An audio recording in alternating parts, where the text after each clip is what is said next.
అయిన యేసుక్రీస్తు నామమున మీ అందరికీ వందనాలు. దేవుడు ఈరోజు నాతో మీకు చెప్పమన్న కొన్ని మాటలను నేను మీతో పంచుకుందామని మరలా వాక్య రూపంలో మీ ముందుకు వచ్చాను.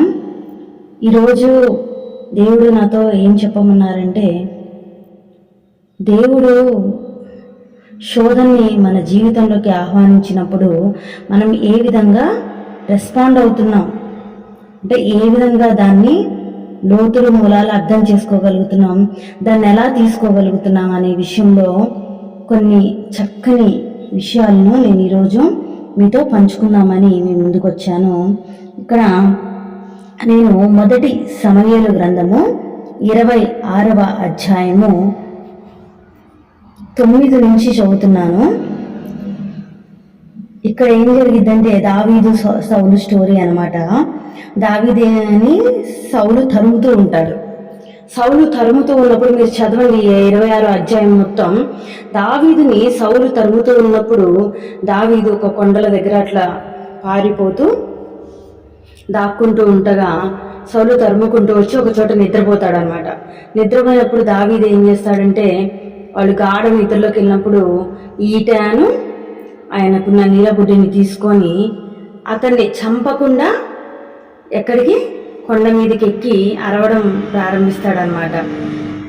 సౌలు, నువ్వెందుకు నన్ను తరుగుతున్నావు? దేవుడు ఈరోజు నిన్ను నా చేతికి అప్పగించాడు, కానీ నేను నిన్ను చంపదలుచుకోలేదు. ఎందుకంటే ఇంతకుముందు నువ్వు దేవుని చేత అభిషేకం పొందిన వాడివి. నిన్ను చంపితే నేను శాపగ్రస్తున్నవుతాను. దేవుడు నిన్న నా చేతికి అప్పగించినప్పటికీ నేను ఆ ఛాన్స్ తీసుకోలేదు. ఈట కూడా నా చేతిలో ఉంది, దాన్ని వాడి ఒక్క ఉదుట నిన్ను చంపేయచ్చు, కానీ నేను చంపలేదు. ఇకనైనా నీ ప్రయత్నాలు నా మీద ఆపు అని వార్నింగ్ ఇచ్చేసి అతని సేవకుని పంపితే సౌలు ఈటను నీలబుడ్డి ఇచ్చి రిటర్న్ పంపిస్తాడు. అక్కడ దేవుడు అతన్ని చంపడానికి ఛాన్స్ ఇస్తాడు. కానీ ఇది ఒక విధంగా చెప్పాలంటే, దేవుడు అలా ఛాన్స్ ఇచ్చి దావీదు ఏం చేస్తాడు అని ఒక పరీక్షకి గురి పెట్టాడు. ఒక పరీక్షని దావీదు జీవితంలో పెట్టాడు. కానీ దావీదు ఆ పరీక్షలో నెగ్గుకొచ్చాడు. మన జీవితంలో చాలా మంది కూడా మన ఈ విధంగానే తరుముతూ ఉంటారు. అసలు మనం ఏమీ చేయనప్పటికీ మన మీద పడి ఏడుస్తూ ఉంటారు, మనల్ని ఎక్కువగా పట్టించుకుంటారు. అసలు వాళ్ళకి మనకి సంబంధం కూడా లేదు. అసలు మనమెవరో వాళ్ళకి తెలియదు, వాళ్ళకి మనకి సంబంధం లేదు. అయినా కానీ మన జీవితంలోకి వస్తూ ఉంటారు, మనని తరుముతూ ఉంటారు, మన మీద లేనిపోని మాటలు చెప్తారు, నిందలేపుతారు, అవమానాలు చెప్తారు. ఆ టైంలో మనకొస్తుంది వాళ్ళ మీద కసి తీర్చుకోవడానికి ఛాన్స్. అయినా కానీ ఆ విషయంలో కూడా నువ్వు వారి మీద దయ చూపించాలి. ఇదే కదా దావీదు మనకి నేర్పించింది. అదే అంటున్నాడు, ఈ పరీక్షలో దేవుడు నీకు ఎలాంటి పరీక్షలు అనుమతిస్తున్నాడు, నువ్వు పరీక్షల్లో నెగ్గుతున్నావా? ఇంకొక చోట 2వ సమూయేలు గ్రంథము 16వ అధ్యాయంలో ఇంకొక విషయాన్ని దేవుడు స్పష్టంగా మాట్లాడుతున్నాడు. ఏమనంటే 16వ అధ్యాయము 3వ వచనంలో, రాజు నీ యజమాని కుమారుడు ఎక్కడున్నాడని అడిగాను. అందుకు షీబా, చిత్తగించుము, ఈవేళ ఇజ్రాయిలు తన తండ్రి రాజ్యము తనకు తిరిగి ఇప్పింతురనుకొని అతడు యెరూషలేములో నిలిచి ఉన్నాడనెను. అందుకు రాజు, మెఫీబోషెతునకు కలిగినదంతయు నీదేనని షీబాతో చెప్పగా, షీబా, నా ఏలినవాడా రాజా, నీ దృష్టికి నేను అనుగ్రహం పొందునుగాక, నేను నీకు నమస్కారం చేయుచున్నానెను. రాజైన దావీదు బాహురీము దాపునకు వచ్చినప్పుడు సౌలు కుటుంబీకుడగు గేరా కుమారుడైన షీమి అనునొకడు అర్చడు నుండి బయలుదేరి వచ్చెను. అతడు వెంట నడుచుచు దావీదును శపించుచు జనులందరూ బలార్జులందరూ దావీదు ఇరుపార్శ్వముల నుండగా రాజైన దావీదు మీదను అతని సేవకులందరి మీదను రాళ్ళు రువ్వుచూ వచ్చెను. ఈ షిమి నరహంతకుడా, దుర్మార్గుడా, చీపో నీవు వెళ్ళగొట్టిన సౌలు ఇంటి వారి హత్యను యెహోవా నీ మీదికి రప్పించి యెహోవా నీ కుమారుడైన అబషలోము చేతికి రాజ్యమును అప్పగించి ఉన్నాడు నీవు నరహంతుడు గనుక నీ మోసంలో నీవు చిక్కుబడి ఉన్నావని చెప్పి రాజును శపించగా,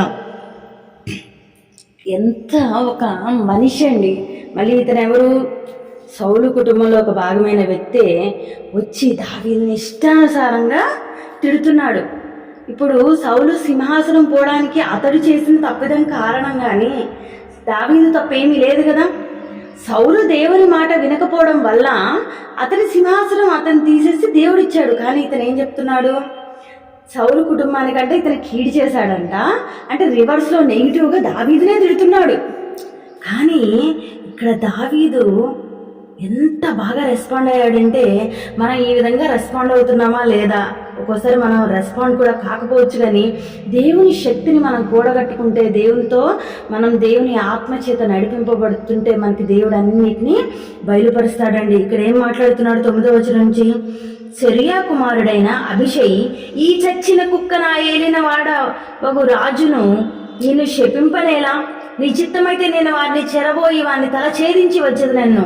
అందుకు రాజు, సెరుయా కుమారులారా, మీకును నాకును ఏమి పొందు? వానిని శపింపనీయుడి. దావీదును శపింపమని యెహోవా వానికి సెలవీయగా, నీవు ఇలాగనెందుకు చేయుచున్నావని ఆక్షేపణ చేయగలవాడని చెప్పి అభిషేక్తోనూ తన సేవకులందరితోనూ పలికినదేమనగా, నా కడుపున పుట్టిన నా కుమారుడే నా ప్రాణం తీయజూచుండగా ఈ బెన్యామీయుడు ఈ ప్రకారం చేయడం ఏమి ఆశ్చర్యము? వాని జోలి మానుడి. యెహోవా వానికి సెలవిచ్చి ఉన్నాడు గనక వానిని శపింపనీయుడి. యెహోవా నా శ్రమను లక్ష్యపెట్టునేమో, వాడు పలికిన శాపముకు బదులు యెహోవా నాకు మేలు చేయనేమో. అసలు ఎంత బాగా రెస్పాండ్ అయ్యాడు కదండి. ఈరోజు మీరు అనుకుంటున్నారు, నా కుటుంబంలో నా భర్త నన్ను హింసిస్తున్నాడు, నా భార్య నన్ను హింసిస్తుంది, నా కుమారులు నన్ను హింసిస్తున్నారు, నా తోటి ఉద్యోగస్తులు నన్ను హింసిస్తున్నారు అని. ఏమో దేవుడే అనుమతించాడేమో దాన్ని. నువ్వెందుకు బాధపడుతున్నావు?